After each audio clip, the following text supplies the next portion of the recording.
Olá pessoal, graça e paz, tudo bem com vocês? Estamos aqui hoje com mais uma pérola da graça. Hoje o nosso irmão Elcio Jesus traz uma pérola da graça, pois o tema é: não me envergonho do Evangelho de Cristo. Amém? Você que não é inscrito no canal, se inscreva no canal, deixa seu like, compartilha esse vídeo, amém? Fica aí com mais essa pérola da graça. Nos basta. E o Evangelho de Cristo, ele promove esse descanso nos nossos corações. Uma breve reflexão, Romanos capítulo 1, versículo 16. Olha o que escreveu o apóstolo Paulo à igreja lá de Roma, ou lá em Roma. Porque não me envergonho do Evangelho de Cristo. Evangelho de quem? Desse Evangelho, Paulo disse, falo eu e confessamos nós. Não nos envergonhamos. Eu me envergonho destas palavras que são ministradas aí em nome de Deus, roubando e destruindo vidas, escravizando pessoas. Mas o Evangelho de Cristo, do Evangelho de Cristo, eu não me envergonho. Por que, Paulo? Por que, irmão Elcio? Pois é o poder de Deus para a salvação de todo aquele que aceita Jesus, de todo aquele que crê. Então o Evangelho de Cristo é o poder de Deus para a salvação de todo aquele que crê. Este é o Evangelho de Cristo atuando nas nossas vidas. Então, o que é o poder de Deus? O Evangelho. Mas a religião nos ensinou que poder de Deus é marchar no Espírito, tá? Espírito. É cair no manto, é ser arrebatado, é perder o sentido, é bater a cabeça, é pular, é quicar, é virar.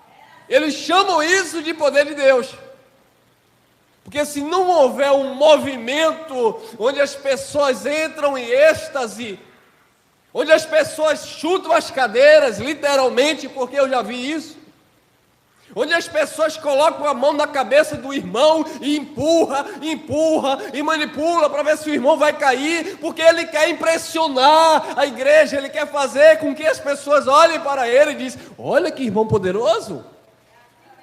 Aí um dia pagou mico, né? Porque foi fazer comigo. Eu não vou ser manipulado. E coloca a mão e sopra e vai. O irmão Elcio está ali firme e forte na rocha. E ele vai, empurra e cai. Não, e eu estou ali firme. E quando eu percebi que ele queria me empurrar, eu abri um pouco a perna para ele não me derrubar. Quando ele suou um bocado e não conseguiu me derrubar, ele chegou no meu ouvido e disse: dê lugar, varão. Dá lugar, varão, por quê? Dê lugar, varão? Eu não dei lugar, eu não caí. Cristo nos colocou de pé, você vai cair. Não, porque não tem porquê, amado. O poder de Deus não é blá blá blá, não é oba oba. O poder de Deus é o Evangelho. Irmão, mas é só isso? Só isso? Um Evangelho que salvou a tua alma, um Evangelho que já te confirmou em Cristo perfeito, um Evangelho que garante que o Espírito habita em você, um Evangelho que diz que nós somos unidos no Senhor. Isso não basta, a sua graça nos basta, irmão. Eu quero mais o que, irmão? Então deste Evangelho que é de Cristo, eu não me envergonho, pois é o poder de Deus para a salvação de todo aquele que crê. Primeiro do judeu, visto que a palavra foi direcionada primeiramente para eles, e também do grego, ou seja, gentios. Então o Evangelho é o poder de Deus para a salvação de todo aquele que crê, primeiro do judeu e também do grego. Agora, interessante, amados, que quando nós lemos isso aqui, as pessoas não sentem Deus. Eu falo religioso, né? Aquele que está mal acostumado com as tradições, com os dogmas. Você lê uma palavra dessa, olha que palavra maravilhosa, irmão. A gente poderia passar a manhã toda só destrinchando isso aqui. Olha que bênção, porque não me envergonho do Evangelho de Cristo. E para falar do Evangelho de Cristo aqui, abrimos aqui um horizonte de coisas, de palavras, de revelação. Mas as pessoas leem isso aqui. Ah, irmão, não teve nenhum labachúria? Ah, irmão, eu queria ver o poder, é só ler assim. Ainda vão olhar para mim, para você e dizer, ah, irmão, só ler, a letra mata. Ah, irmão, você estuda demais, a letra mata. Não sabendo ele que a letra, no contexto lá que Paulo fala, é a lei de Moisés, que era um ministério de condenação e morte. A letra que matava não era o Evangelho revelado. Era a lei na pedra. A letra que matava não era a revelação, o poder de Deus em Jesus Cristo. Não. Eram as obras, as oblações, os costumes, a sentença, a justiça da lei. 17. Porque nele, no Evangelho, se descobre ou fica em mistério? Se descobre. Então Deus não é um Deus de mistério. Deus de mistério, não. Deus era de mistério no antigo pacto, porque ele ainda não tinha se revelado na pessoa do Cristo. Mas quando Cristo chegou, ele veio justamente manifestar Deus, o caráter de Deus. Filipe disse, mostra-nos o Pai, que basta. Ele disse, Filipe, eu estou há tanto tempo convosco, que você ainda quer ver quem é o Pai? Quando você vê a mim, Filipe, olha o que Jesus já estava entre linhas falando para Filipe, lá no antigo pacto, no cumprimento da lei.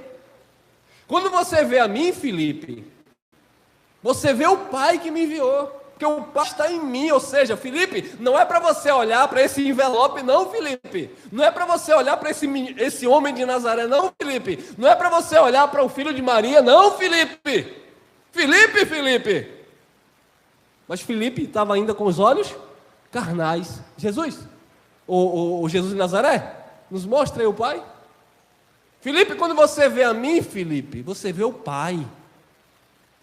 Porque Jesus de Nazaré era apenas um envelope. Porque o Pai estava nele, o Espírito eterno estava nele. Deus estava em... Por isso que ele chama Deus Emanuel, Deus no homem. Jesus de Nazaré não era eterno. Ele morreu. Jesus de Nazaré era carne. O eterno era quem estava habitando nele, o Espírito. Quando ele está na cruz, para ele de fato desfalecer, morrer, a sua carne morrer, ele teve que se despir ali de toda a sua divindade e dizer ao Pai, eu entrego o meu espírito, porque se ele não entrega, não morre.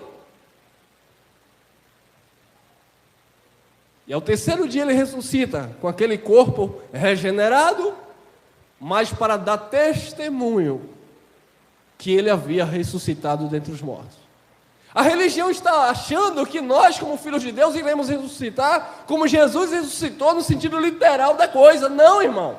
Jesus só ressuscitou com aquele corpo ali ainda físico, né? Apesar de atravessar paredes, mas ainda físico, que Tomé tocava nele. Ele só ressuscitou daquela forma porque ele tinha que dar testemunho de que ele era ungido, o Messias.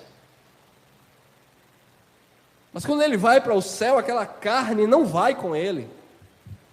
É claro que os anjos, as mulheres viram ele subindo, mas carne e sangue não vai, fica na terra. E como Jesus foi, irmão? Jesus era Deus, irmão. Ele é o próprio Deus.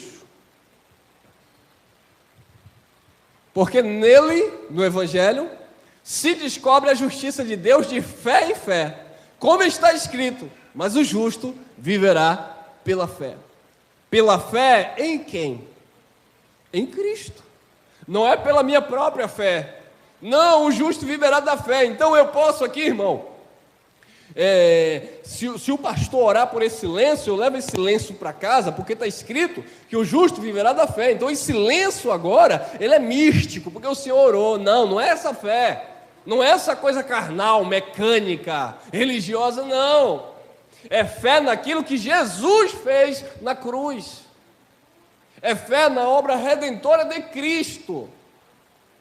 O justo viverá da fé ou pela fé naquilo que o Pai fez na pessoa de Cristo, e não naquilo que eu faço em nome de Jesus, porque infelizmente é isso que acontece, as pessoas manipulam em nome de Jesus, e leva vassoura, e leva rosa, e leva lenço, e leva água, leva sabonete, mas tudo em nome de Jesus. Isso é uma manipulação. A nossa fé, ela precisa estar centralizada naquilo que Cristo é, naquilo que Deus fez na pessoa de Cristo, o Evangelho, porque nele, no Evangelho, se descobre, não está oculto, se descobre a justiça de Deus, de fé em fé, como está escrito, mas o justo viverá pela fé. Romanos 10:4, eu não coloquei aqui, diz que o fim da lei é Cristo, para a justiça de todo aquele que nele crê. Quando você se sente na obrigação de cumprir ritos da lei, você nunca se vê em Cristo, você está ainda em Moisés. E quando você está em Moisés, você tem que praticar as obras dos judeus, porque a lei foi dada para os judeus. Então você nunca vai se ver, de fato, transformado e regenerado em Cristo. Porque quando você olhar para as Escrituras, e é isso que acontece, porque as pessoas abrem a Bíblia e pregam a Bíblia como um todo e mandam você praticar. Você fala em Isaías, meu irmão. Eles mandam, mas eles não praticam.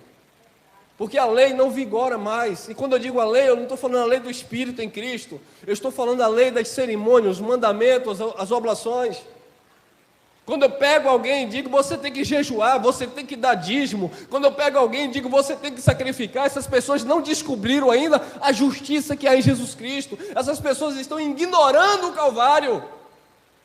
Quando eu digo, você tem que ir para o monte buscar o Espírito Santo, essas pessoas não descobriram ainda, porque o Evangelho revelou que o Espírito habita em você. Quando as pessoas se utilizam da palavra e dizem, vocês precisam ir para a casa de Deus, é porque essas pessoas não conheceram ainda. E nesse novo pacto, nós somos a casa que Deus escolheu habitar. Amém? Com essa mente transformada agora, vamos louvar ao Senhor. Mas louvar com entendimento, com sabedoria, sabendo que você é a casa e a morada do Espírito de Deus.